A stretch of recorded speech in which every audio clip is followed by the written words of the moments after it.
Bible की शुरुआत में हमें एक बहुत दिलचस्प कहानी देखने को मिलती है, जो कि है आदम और हव्वा की कहानी, जो अदन की वाटिका में है।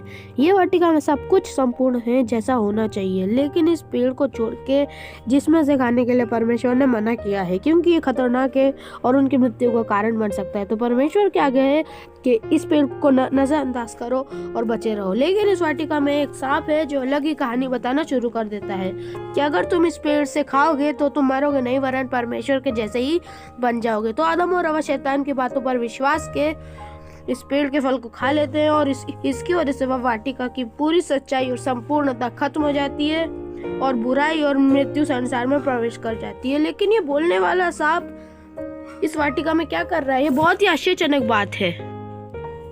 और इससे भी हैरान कर देने वाली बात है कि बाइबल हमें नहीं बताती कि ये जीव कैसे और क्यों इस वाटिका में आया। बाइबल इस सांप को तो दिखाती है जो कि परमेश्वर के विद्रोह में है और चाहते है कि और सभी भी परमेश्वर पर विद्रोह करे, संदेह करे और मृत्यु के रास्ते पर चले। ये सांप जो भी है, लेकिन ये उस बुराई की जड़ है, बुराई का स्रोत है जो आज भी हमारे संसार और हमारे जीवन में है। लेकिन इन सब के बाद भी परमेश्वर आदम और हव्वा से बहुत दिलचस्प वादा करते हैं कि भविष्य में कोई हव्वा के वंश से आएगा और इस सांप को कुचल देगा, बुराई को और इसके स्रोत को हमेशा के लिए नाश कर डालेगा। लेकिन इसके दौरान ये सांप उसकी एड़ी को डसेगा। ये बहुत ही अजीब है लेकिन सत्य है। तो परमेश्वर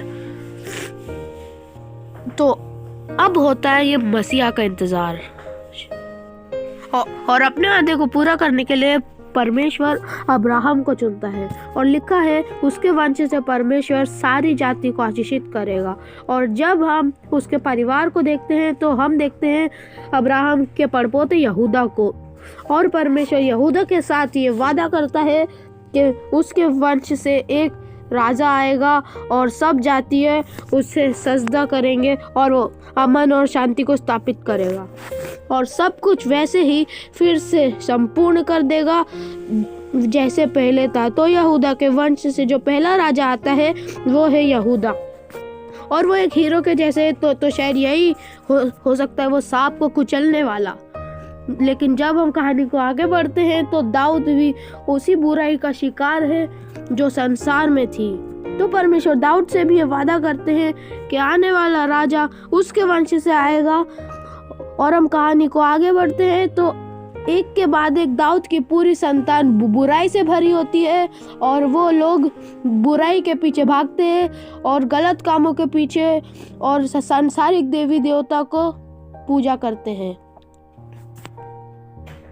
और इज़राइल की हालत बहुत बुरी हो जाती है और बाबुल का राजा इज़राइलियों को यहाँ बंदी बनाकर रखता है और सब यहाँ पर कोई नहीं बचा जो कि परमेश्वर के वादे को पूरा कर सके। लेकिन इन कष्ट के दिनों में परमेश्वर भविष्यवक्ताओं को खड़ा करता है और ये लगातार प्रचार करते हैं और परमेश्वर के किए हुए वादे को याद दिलाते हैं कि वो राजा आएगा और बुराई को हरा डालेगा। और उसके बाद हमको यशायाह नबी बताता है कि क्यों ये राजा मारा जाएगा और ढसा जाएगा। यशायाह बताता है कि यहोवा मसीह संसार की बुराई के कारण घायल किया जाएगा और मार दिया जाएगा, लेकिन वो फिर से वापस आएगा। और यशायाह कहता है कि वो घायल हुआ इसीलिए वो दूसरों की चंगाई का स्रोत बनेगा। अब पुराना नियम तो खत्म हो जाता है, लेकिन सांप को कुचल देने वाला मसीहा कहीं दिखाई नहीं देता है। और इसीलिए जब नया नियम खुलता है तो हमारा परिचय होता है यीशु नासरी से, जो कि उस प्राचीन वाचा को पूरा करेगा, सांप को कुचलेगा।